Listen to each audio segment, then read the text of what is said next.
Hello दोस्तों, स्वागत है आपका अपने YouTube channel study for awareness में। दोस्तों, हमने पिछली कक्षा में पढ़ा था अपना 15वां टॉपिक प्राचीन इतिहास का मौर्य साम्राज्य के बारे में। अब पढ़ेंगे ब्राह्मण साम्राज्य के बारे में, जो हमारा 16वां टॉपिक है दोस्तों। तो चलिए शुरू करते हैं। तो शुरुआत होती है शुंग एवं कण्व राजवंश से। पुष्यमित्र शुंग ने जिसने मगध पर शुंग वंश की नींव डाली, ब्राह्मण जाति का था। और पुष्यमित्र शुंग ने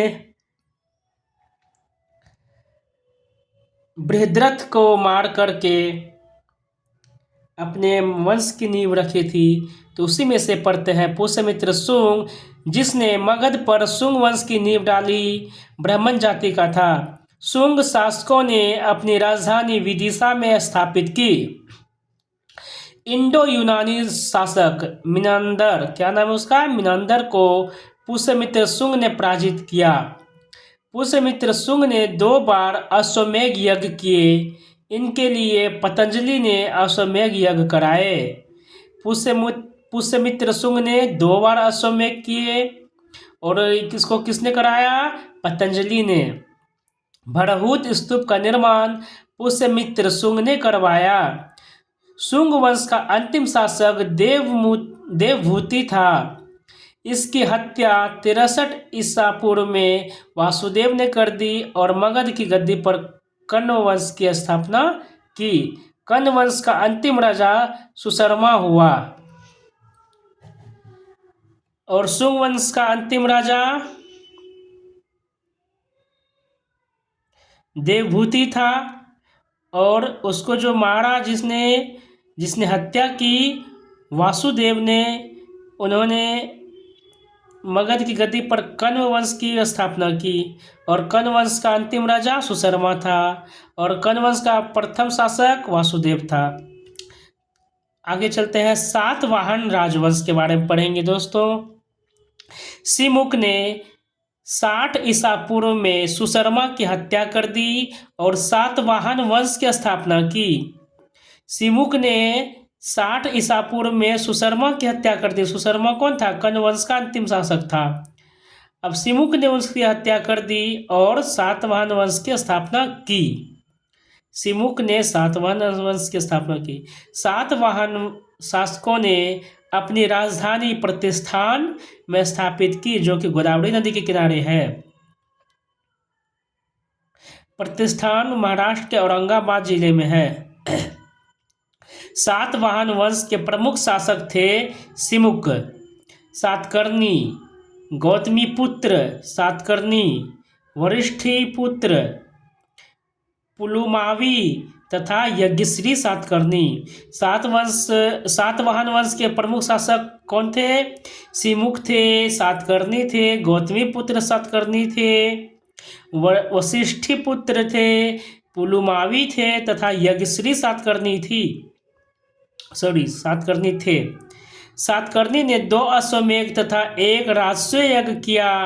सातवाहन शासकों के समय के प्रसिद्ध साहित्यकार हाल थे एवं गुणाधे थे।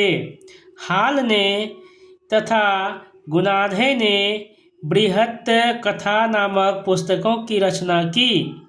सातवाहन ने चांदी, तांबे, सीसा, पोटीन और कांसे की मुद्राओं का प्रचलन किया।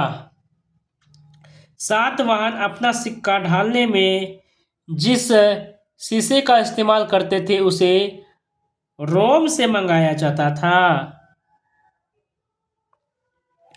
ब्राह्मणों को भूमि अनुदान देने की प्रथा का आरंभ सातवाहन शासकों ने ही सर्वप्रथम किया। ब्राह्मणों को भूमि अनुदान देने का प्रथा का आरंभ किसने करवाया? सातवाहन शासकों ने।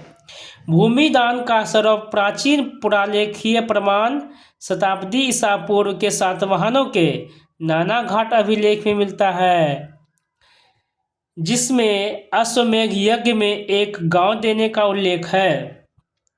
सातवाहनों की राजकीय भाषा प्राकृत एवं लिपि ब्राह्मणी थी। सातवाहनों की राजकीय भाषा क्या थी? प्राकृत थी एवं लिपि क्या थी? ब्राह्मणी थी।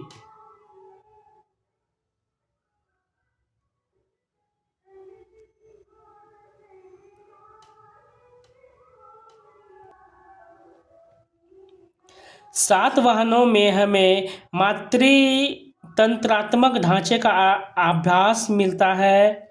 उनके राजाओं के नाम उनकी माताओं के नाम पर रखने की प्रथा थी, जैसे गौतमी पुत्र, वशिष्ठी पुत्र आदि।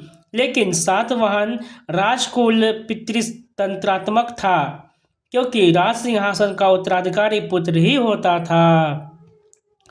सातवाहन शासकों ने ग्रामीण क्षेत्रों में प्रशासन का काम गोलमिक को सौंपा, है ना। सातवाहन शासकों ने ग्रामीण क्षेत्रों में प्रशासन का काम किसको सौंपा? गोलमिक को सौंपा। गोलमिक एक सैनिक टुकड़ी का प्रधान होता था, जिसमें 9 रथ, 9 हाथी, 25 घोड़े और 45 पैदल सैनिक होते थे। सातवाहनों की महत्वपूर्ण स्थापत्य कृतियां हैं कार्ले का चैत्य, अजंता एवं एलोरा की गुफाओं का निर्माण। अजंता एवं एलोरा की गुफाओं का निर्माण किसने करवाया? सातवाहन राजवंश ने। एवं अमरावती कला का विकास। सातकर्णी एवं अन्य सभी सातवाहन शासक दक्षिणापथ के स्वामी कहे जाते थे। नोट: सातवाहन राज ने उत्तर और दक्षिण भारत के बीच सेतु का काम किया। अब पढ़ते हैं दोस्तों चेदी राजवंश, जिसको कलिंग भी कहा जाता है।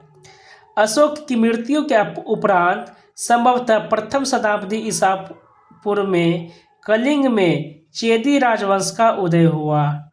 इसकी जानकारी हमें हाथी गुम्फा अभिलेख से मिलती है। खारवेल इस वंश का एक प्रतापी राजा था। खारवेल किस वंश का राजा था? तो कलिंग राजवंश का राजा था। खारवेल जैन धर्म का अनुयायी था और उसने जैन मुनियों के लिए उदयगिरि की पहाड़ी में गुफा का निर्माण करवाया था। तो दोस्तों इस प्रकार हमारा 16वां टॉपिक ब्राह्मण साम्राज्य भी समाप्त हुआ। अब आगे पढ़ेंगे हम 17वां टॉपिक के बारे में अगले वीडियो में। धन्यवाद।